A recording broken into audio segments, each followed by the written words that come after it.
Welcome to a Sweet Savor Bible School. Thank you for watching. My name is James Reinarz, and this is a clip from a Zoom class I taught recently on the history of Christian hymns, with a focus on singing devotionally. There were several parts to the class, but these clips are just of the lecture portion. More information can be found in the description. We're going to go on to another person. This man's name is Gerhard Tersteegen. He is a German mystic from the 1600s. 1700s, he was a contemporary of John Wesley, older, Isaac Watts era, whatever. Doesn't that picture just look like a German mystic? You know, I can imagine what a French mystic may look like, or what other people, but man, that is a romantic German mystic right there, right? Look at that. Okay, he has some amazing songs. 3 of them are in the hymnal, and we're going to just flip to all of them real quick, and most of these are our homework. Thanks. Can you just explain what you mean by mystic? Or that is a word. That is a word that is attributed to, religious and, in this context, Christian writers whose experience, writing, emphasis, and what they brought people into was something very focused on their inner life, inward experience. The little bit more out there ones might have like dreams or visions, but the people who are grouped into the mystics often had just a very rich prayer life and focused on that. Gerhard Tersteegen is an example of what's called the pietistic movement. When the Lutheran Church got so focused on their doctrine and their teaching, it became very dry to most people. And they also practiced infant baptism. So if you were just a German who happened to live in Berlin, you were a Lutheran Christian. That wasn't really a question, whether you had a real experience or not. So the pietists were kind of a reaction to that, saying, no, you need to be born again. You need to meet Jesus. You need to love Jesus. You need to have a revival in your heart. So that's what they meant by these ones. Then were labeled mystics. Names usually come from detractors. I don't know if Gerhard Tersteegen thought of himself as a mystic, but people who were bothered by his teaching would give him a name, right? Same with Jean Guion. She was labeled a mystic and put in prison. But these ones often focused on just kind of the reality of inner experience and our union with Christ. Okay, so we're going to open to all 3 of his songs, and I want to just pull out a couple of them. So let's turn to 216.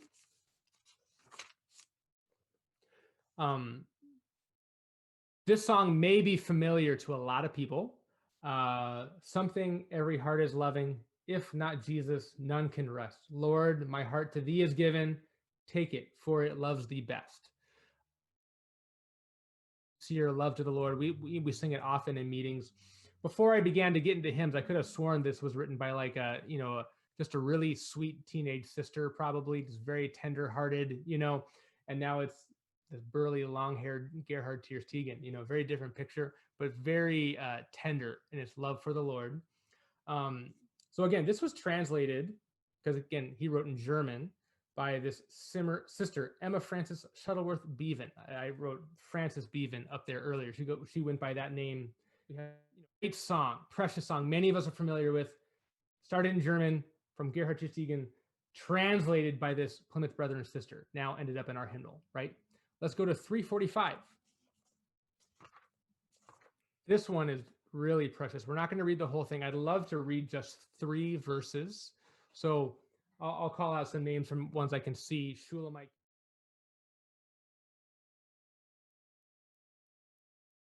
A lot of precious sentiments in this song. You can see he is really wrestling with his inward heart, inward experience. Why you can tell he's wrestling with the thought that I really love the Lord.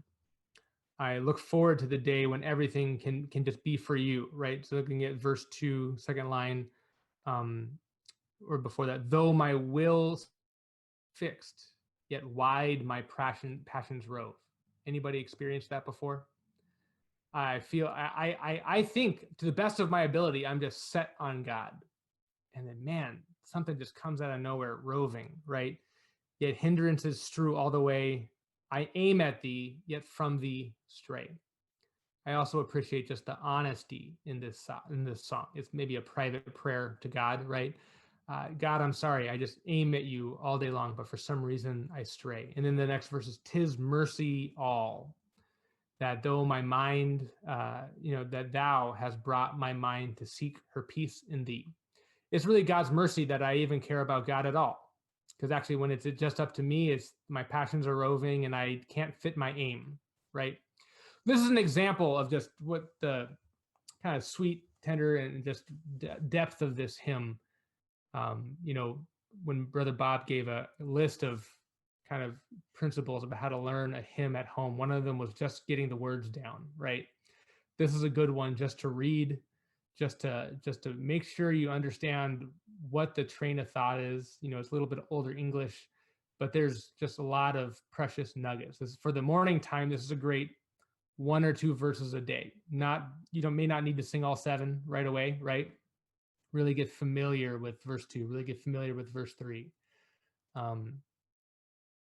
And all I really want to pull out now, look at the bottom. 1729, translated by John Wesley.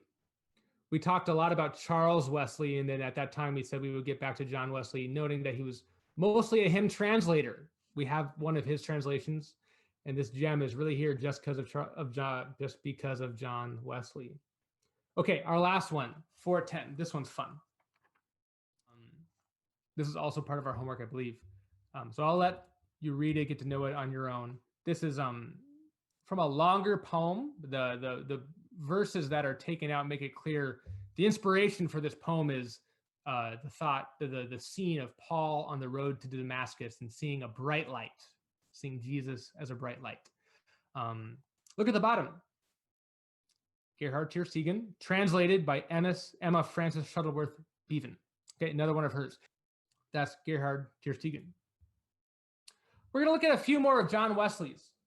Again, we're not doing a deep dive. I just want to kind of inspire us with this thought that people have brought us other people's riches, and some of our precious hymns originated not from they're 2 or 3 down the line, and I'm so glad that we have them. Let's go to 140. This is John Wesley, right? This is a great one to learn. This is not in our homework. John Wesley translated this hymn from Nicholas L. von Zinzendorf, or Count Zinzendorf. He is the kind of the spearhead leader of what's called the Moravian Brethren movement. In a later semester, we will circle back in history and dive into these German hymn writers. We didn't get into that very much, but there's a lot of precious things. But we only have this one in English because of John Wesley. So he was thinking about Gerhard. He was thinking about Nicholas. We've already looked at 345 on the screen. Let's look at one more. This one's pretty strange. Number 20. Okay, we're not going to look at this song too much, except just look at the bottom. It's written by William Cooper. 6 and 7. 4 of these verses are written by William Cooper, our good old friend from last class. And then someone, I have no idea who, I cannot find it. And there's only 2 hymnals that have it this way. Somebody thought it was a great idea to insert 3 verses from Johann Andreas Roth in the middle of this hymn. These verses were translated by John Wesley. Brother Roth is one of the early leaders of the Moravian Brethren, like Zinzendorf. And I did a little digging around on the internet. I cannot find another hymnal besides this and Christ in Song that have this unique mashup of 2 authors and seven verses.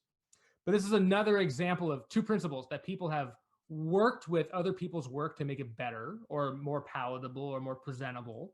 They didn't treat what William Cooper wrote as just like a pure thing that could not be touched. And then we have the insertion because John Wesley translated it. And even ours says translated by John Wesley, adapted. So the 2 versions that have this version, there's actually 2 words. There's only 1 word that's changed. They changed 1 word.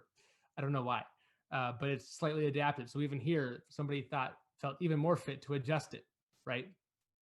Okay, so this is just a little survey of who has translated what. And here's a little bigger zoom out.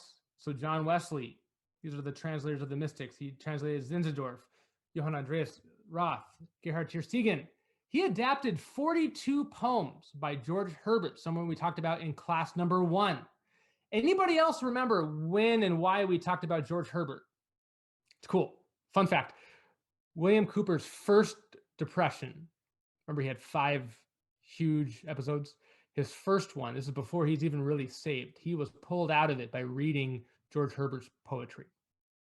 So that was, a lifesaver literally to William Cooper. And then John Wesley, in one of his hymnals, the 1729 hymnal, I believe, had 42 hymns by George Herbert that he adapted. That's not translation because it's English to English, right?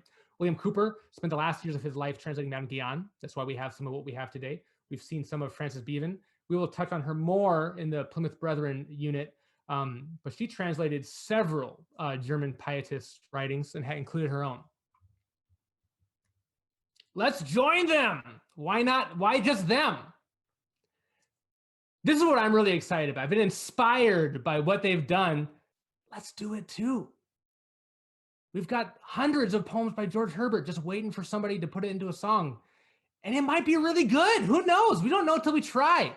There's tons of poetry by Gerhard Tersteegen, Henry Suso, and all these brothers that Frances Bevan has just translated, waiting for us to dive into to learn how to put to song.